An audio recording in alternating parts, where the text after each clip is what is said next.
Hello, welcome back to my channel.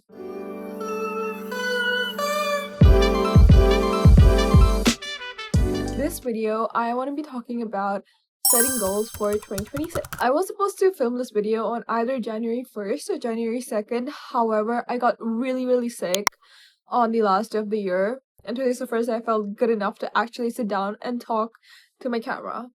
So I am kind of late on my schedule because I planned to have this video uploaded by now. But it's okay, better late than never. I want this video to be about setting goals in 2026, talking about growing, talking about learning, and talking about just how I want my year to be. And I thought maybe this is a good way to start my channel journey for 2026 because I feel like everyone in January, especially the first week, is always very excited about the new year. They're looking forward to setting goals. People are talking about their resolutions, their vision boards, and this just seemed to kind of bring with the theme. I am a very type A person. I really like to set goals. However, I do think it's important not to limit yourself to those goals. Live in the moment. But however, because I am a type A person, I do need to write down goals. I do like to write down things to make me stay on a path. So I did write a 2026 resolution and I'm gonna read it out to you. By the way, as the list goes by, my goals are gonna get more personal. My first goal, it's a very personal goal. I want to read 50 books this year. I think last year I set my goal as 45, but I unfortunately couldn't because in the middle I went through a massive reading slump. But this year I feel more excited about reading. I want to read 50 books. For some of you it may seem really less, for some of you it may seem a lot. For me, it is slightly on the a lot side. It does feel a little intimidating starting of the year, especially because I haven't read a single book yet. And it does seem like a doable goal considering I'm basing a lot of my channel content off of reading. I just really enjoy reading. I feel like I learn a lot from reading about history, about economics, even politics. So for me, that's a basic goal, is to read 50 books. I really want to participate in a walkathon this year. I am not a running person. I hate running. I will never participate in a marathon. However, I really want to participate in a walkathon. I love walking. Walking for me is like therapy. Every day after dinner, I go on a walk. Unless it's raining really badly or it's snowing, I will go on a walk. Stargazing. This seems like such a little goal for this year, but I love staring at the night sky. I really don't care much about constellations or zodiac signs or astrology, but something about staring at the night sky just really is calming, especially in the summer. So I just want to stay up all night one day and just watch the stars. Go on a solo trip. So last year I went on 2 solo trips. I went to Naoshima in Japan and I went to Taiwan. And Taiwan was my first international solo trip, not counting the trips I made to India because that's not really a solo trip. But I enjoyed both of my trips a lot. And this year I want to go on a solo trip again. However, this time I do want to keep it within Japan just because there are so many locations within Japan that I have yet to explore. Buy myself something really nice. This again, it's very vague. I don't have anything in mind that I want to buy myself right now. Last year, for example, I bought myself a phone and I bought myself a vlogging camera that was also very expensive. But both of things were nice and I did go out of my way to buy. Like, I feel like everyone should incorporate this in their yearly goals. Buying yourself nice doesn't have to be something very expensive. It doesn't have to be like Chanel or Hermes. It can be something, I don't know, Target or Walmart. But it just needs to be nice to you. It needs to be something that you normally wouldn't buy, but you're just giving into your desires. And I think everyone should treat themselves. You only have this one life, so you should live this one life to your absolute fullest. The next goal is something a little bit personal to me. And I almost did not tell you, I almost don't want to include this in the video because I felt like it's a bit private, but at the same time, I want to be confident about it, I want to be loud about it, and I want to be proud about it. And that is, I want to start writing my book. And now some of you guys will be like, what do you mean write a book? But for the longest time, I said I've always wanted to be an author since I was a kid. I just always wanted to be an author. I've been writing stories ever since I was a child, whether it was for a creative writing class or it was for just like for fun. I have uploaded some stories on amateur sites. I'm not gonna disclose that right now because that's a little embarrassing. And I did receive a lot of positive feedback for a good amount of years. I know I can tell stories. I know I have the ability to tell stories. I know it sounds cocky, but I just feel like I have a lot of stories inside of me and I want to really share them. And I know I'm not going to be the best author in the world, but that's a process that I'm going to learn as I write my book. I don't necessarily need to complete writing my book, but I just want by the end of the year to have some sort of substance, like maybe 5 chapters or 10 chapters. Something at the end of the year push me going into the next year.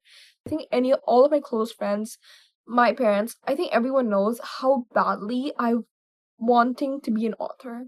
And I've started to realize I don't need to go through a traditional publishing route. I can self publish. I've always been a little underconfident about my writing. That's the biggest reason why I've decided to put this in the videos because I want to be more loud and I want to be more confident about my writing skills. I want my writing skills to be out there, but I just want to write. Okay, so I just came back from having dinner.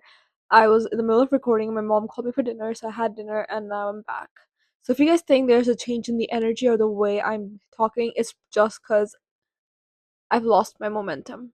So to get back on track, my next goal for the year, it has to do with YouTube, and that is to upload at least one video a month. I got the idea to start this channel in the beginning of January. It was super spontaneous. It wasn't even on my bucket list of 2025 to start a YouTube channel. I had been thinking about starting a YouTube channel for the longest time.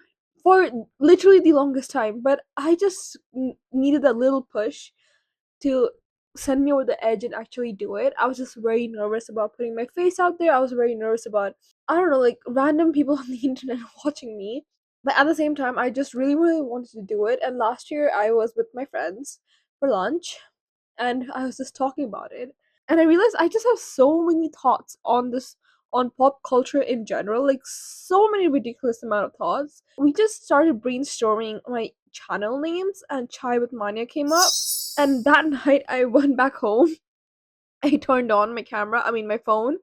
I put on literally zero makeup. If you watch my first video, you will know.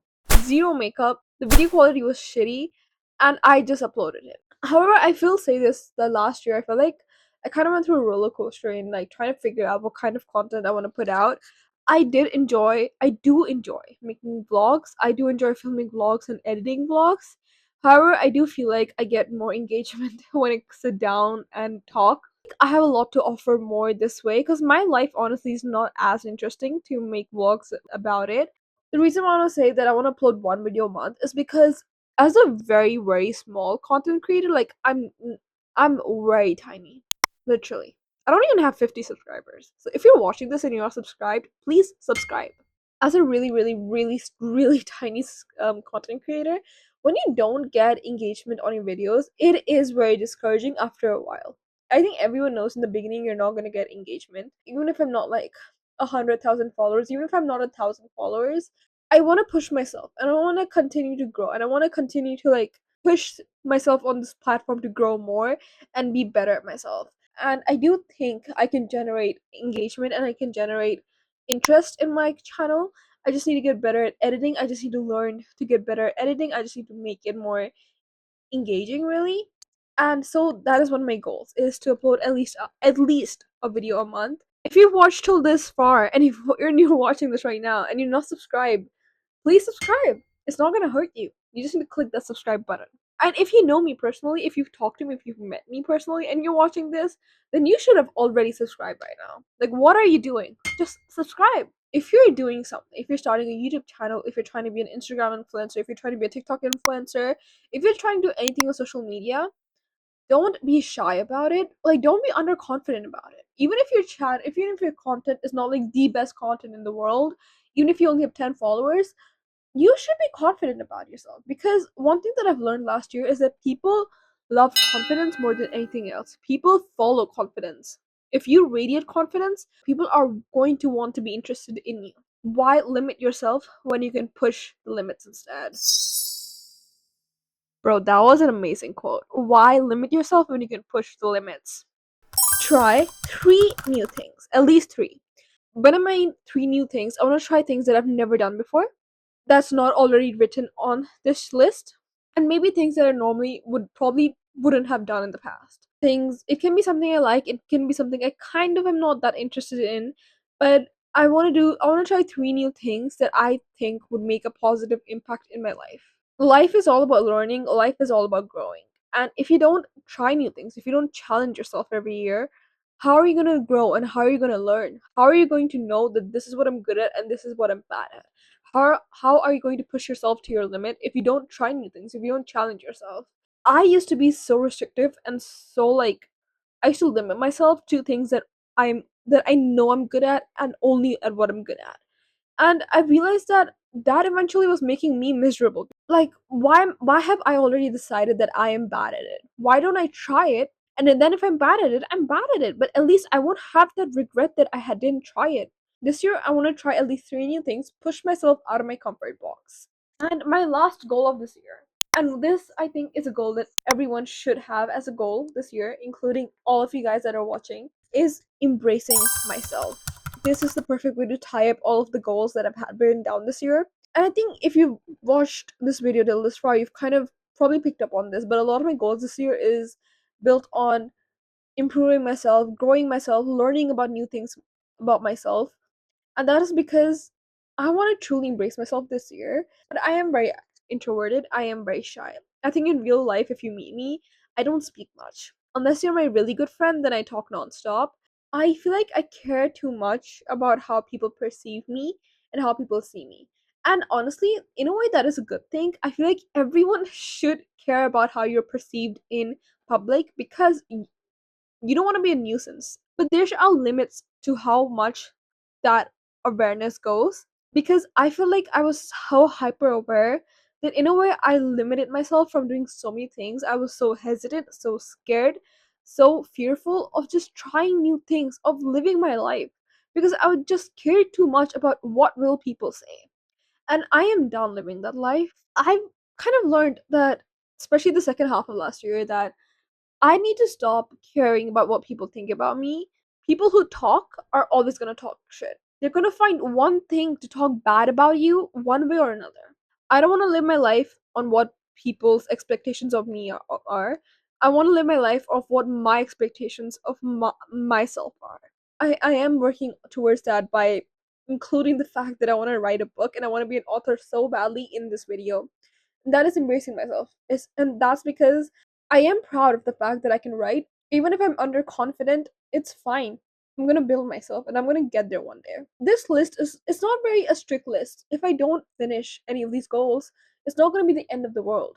But I feel like this is something that's gonna kind of give me something to look forward to this year, or something that's gonna give me substance and structure in 2026. I will check in at the 6 month mark of this year and we're gonna talk about how I've been working towards myself in my 2026 goals. So this was my video on setting goals for 2026. And I think it's important for everyone, whether you're a type A or a type B person or not any type of person, but to set even like 3 goals for yourself this year. I feel like it gives you a little bit of structure and substance. There's no limit to growing and there's no limit to learning. I am working on a vlog for my trip to Bali at the end of the year. I was supposed to have it out again by the end of this week, but I got so sick. But I will get to that very soon and I will upload that. And if you haven't subscribed and you're still watching this, subscribe. Thank you very much. Have a good night.